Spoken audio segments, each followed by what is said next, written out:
এবং আমরা একটি নতুন আইন প্রণয়নের উদ্যোগ নিয়েছি, যে আইনের অধীনে একটি এলিট ফোর্স হিসাবে একটা বাহিনী থাকবে।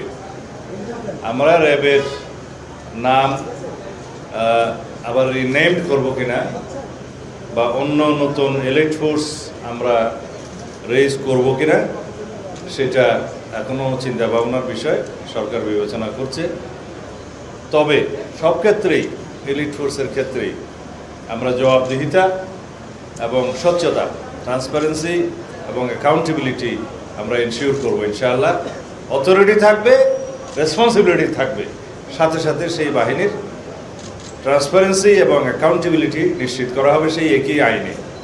সেভাবেই আমরা আগামীতে আইনের শাসন প্রতিষ্ঠা করব এবং জননিরাপত্তা, জনপ্রত্যাশা অনুযায়ী প্রতিষ্ঠিত হবে ইনশাআল্লাহ। আমরা জানি যে র্যাবের কিছু কর্মকর্তার কারণে প্রতিষ্ঠান হিসেবে র্যাব ক্ষতিগ্রস্ত হয়েছে। রাষ্ট্রীয় প্রতিষ্ঠানগুলোর মধ্যে এমন কোনো প্রতিষ্ঠান ছিল না ফ্যাসিবাদী শাসন আমলে যে প্রতিষ্ঠান ক্ষতিগ্রস্ত হয়নি। সেটা পুলিশ, সেনাবাহিনী, র্যাব, বিজিবি সবাই ক্ষতিগ্রস্ত হয়েছে প্রতিষ্ঠান হিসেবে।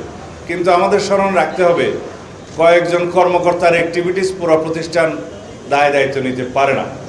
আমরা এখন যার যার নিজস্ব আইনে, সেই প্রতিষ্ঠানের আইনে সেই সমস্ত অফিসারদেরকে অ্যাকাউন্টেবল করার জন্য এবং বিচার আইনের আওতায় নিয়ে আসার জন্য আমরা অলরেডি অনুশাসন দিয়েছি। কারণ প্রতিষ্ঠান দায়ী না, আইন আছে, প্রতিষ্ঠান কিভাবে চলবে, কর্মকর্তারা কিভাবে সেই আইন মাফিক পরিচালিত হবে। যদি কিছু সংখ্যক কর্মকর্তা কর্মচারী বিপদগ্রস্ত হয় বা বিপদে যায়, তারা পার্সোনালি দায়ী, কোনো প্রতিষ্ঠান দায়ী না। আমরা সেই দৃষ্টিতেই দেখি। ঠিক আমেরিকা যে সময় র্যাবের উপরে স্যাংশন দিয়েছিল, সেই সময় র্যাব এমন কিছু কর্মকাণ্ডে জড়িত ছিল, রাজনৈতিক হাতিয়ার হিসেবে ব্যবহৃত হয়েছিল। সেই সময় ফ্যাসিবাদী সরকারে যারা দণ্ডমুণ্ড ছিলেন, শেখ হাসিনা তার রাজনৈতিক হাতিয়ার হিসেবে তাদের উদ্দেশ্য চরিতার্থ করার জন্য, একদলীয় শাসন ব্যবস্থা এবং একদলীয় রাষ্ট্র ব্যবস্থা কায়েমের জন্য যে উদগ্র বাসনা তাদের ছিল, সেটা কায়েমের জন্য এইভাবে অনেক প্রতিষ্ঠানকে ব্যবহার করেছে। সেই কারণে র্যাবের উপরে যে স্যাংশনটা আমেরিকা ইম্পোজ করেছে, সেটা এখনো বহাল।